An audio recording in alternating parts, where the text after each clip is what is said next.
Folks, hello and welcome to Tavern Chat. I am your host, Eric Tenkar, your bartender in the OSR, your main proprietor of the Tenkar's Tavern blog.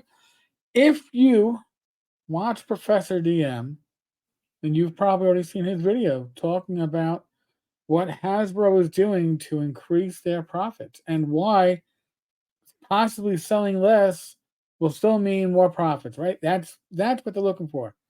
I believe Dragons and Discourse has also discussed the big changes over at Hasbro and Watsy and what's going on there.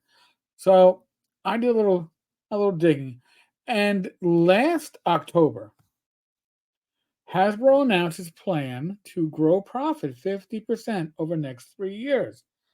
Now, this is right before the OGL fiasco, folks. This is right before they were like, we're going to tax Kickstarters above 750,000 and take your hard-earned money because you shouldn't be earning money off of our intellectual property anymore. And how the open game license was just going to be a misnomer. It was no longer going to be open, but it was certainly going to be a license. This is from last October 4th. Now, we're still waiting on their quarterly report. I will cover it when it comes out. I think it comes out in about a week and a half. Today's the 16th of October, 2023. Company expects record operating profit in 2023 from historically strong entertainment portfolio and new operational efficiency initiative.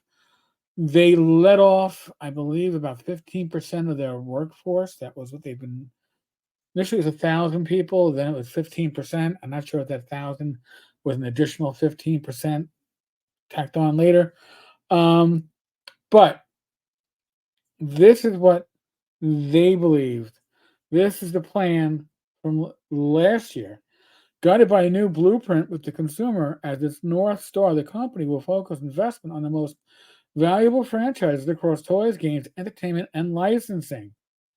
Okay. But really, what are we looking at? Well, making strategic investments to fuel the blueprint. Direct to consumer and digital will be a major investment focus for the company. Direct to consumer. That's not just digital, that is selling direct to the consumer.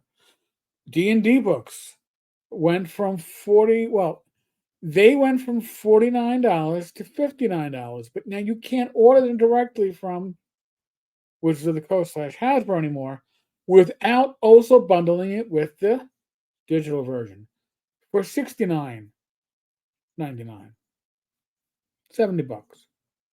So if you were ordering a book from Watsy before, now it's $20 more to order that same book, especially if you don't use D&D Beyond. The company's direct platform, anchored by Hasbro Pulse and D&D Beyond, is poised to become a $1 billion digital and e-commerce direct business with over 50 million accounts by 2027. This is them saying this last year, up from 20 million today in 2022. Now we know D&D Beyond probably suffered a bit during the OGL fiasco. A lot of people said, you know what?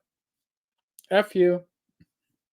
I'm I'm taking my ball. I'm no longer paying a subscription fee. And all those 50 million accounts aren't all paid accounts. I will say that. But they were expecting not 100%, not a doubling, 150% over the course of 23, 24, 25, 26, over the course of 4 years by 2027. Now, some people are thinking they shot themselves in the foot. They are hoping that by keeping more of the profits, even if you sell less, when they're selling digital, they're keeping all the profit, right? They don't have to share it anymore. They own D&D Beyond. The only profits that they're sharing in the digital space for D&D is stuff that they sell through third parties, the DMs Guild, uh, Roll20, Fantasy Grounds, where they're getting or giving up a percentage, right? I, and I think others agree, fully suspect that with the launch of D&D 5.5, 6.0, the new D&D, D&D Forever, whatever they're calling it, whatever you're calling it, with the launch of the new D&D rule set, I know, fully compatible with the old, so long as you're not worrying about compatibility. That what we will see is a strong push on digital. They've already started pulling back on their business partners, right? Was it Toll and Toad? Troll and Toad are no longer going to be selling Magic the Gathering cards. WotC is no longer going to have a deal to train judges for Magic the Gathering. There's a talk that they'd rather you play Magic on Arena, their digital platform, than actually have to print cards. Think about that. They want you to play D&D on a digital platform, right? The new VTT. Think about that. This is all about subscription and microtransactions.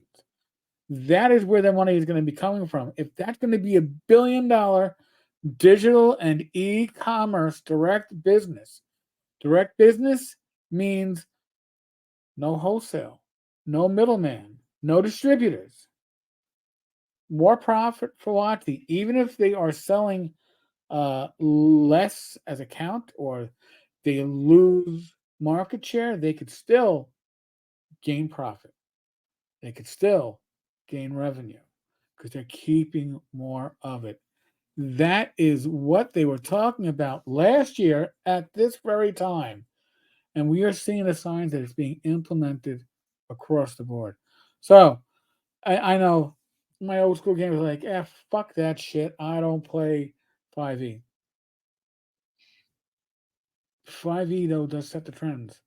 And if 5e starts moving everything to digital, other companies are going to consider doing the same. I'm not saying that tabletop is going to be left behind. I'm not saying that you're not going to find things in print or print on demand, but there is a shift.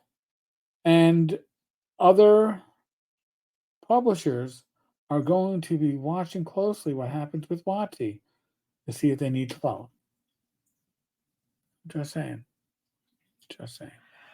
So, folks, on that note, as always, be safe, be well. God bless. Roll those dice. Roll them well. I will be back again tomorrow with another video. And as always, like, subscribe, comment. I'd like to hear your thoughts. And I'd like to, if you've watched the other videos that are covering pretty much this topic, what do you think about their thoughts? Do you think they're accurate? I think they're pretty much spot on. I think that we're looking at a major shift. Does it apply to everybody? No, I'm not saying that. I'm not saying that it doesn't, it's not going to take down the OSR. What I'm saying, it doesn't happen in a vacuum. And it will have repercussions. It will have influences. It will have a seismic shift, big or small. And you should be prepared for it. So, folks, let me know what you think. I'll catch you later.